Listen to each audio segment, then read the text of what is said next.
All Kyabje Rinpoche, all these high lamas, for their whole lives they benefit others with pujas, right?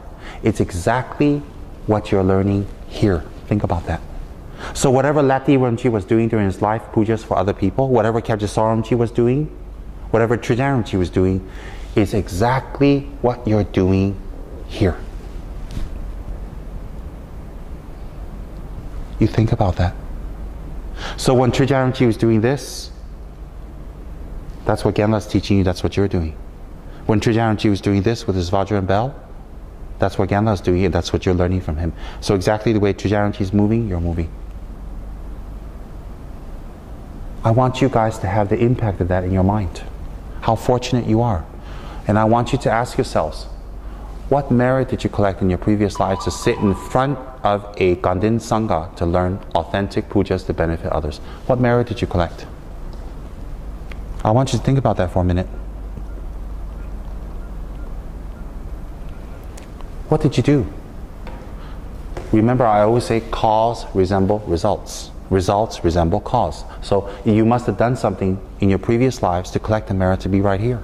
Look at you guys. What were you guys doing before the Dharma? Nothing wonderful, nothing bad. I mean, you're just hanging around like a mosquito. What do mosquitoes do? They eat, they sleep, they mate. That's what you guys are doing. You eat, you sleep, and mate. I mean, you're not bad, but you're pretty much like a mosquito or any other sentient beings on this planet who just eat and sleep and die and mate. So what did you do?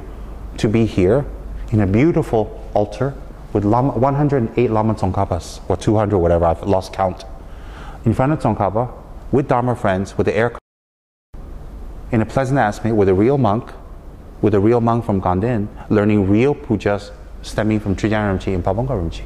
What did you do? Are you going to throw this opportunity away by leaving this room and then going back to your old poor me justifications and insecurities? Or you can go all the way. And for the pujas to be really effective, during the pujas you're reciting holy prayers and mantras and supplications and aspirations and words and meditations. So when you leave this room, are you going to use the same mouth to be mean to people?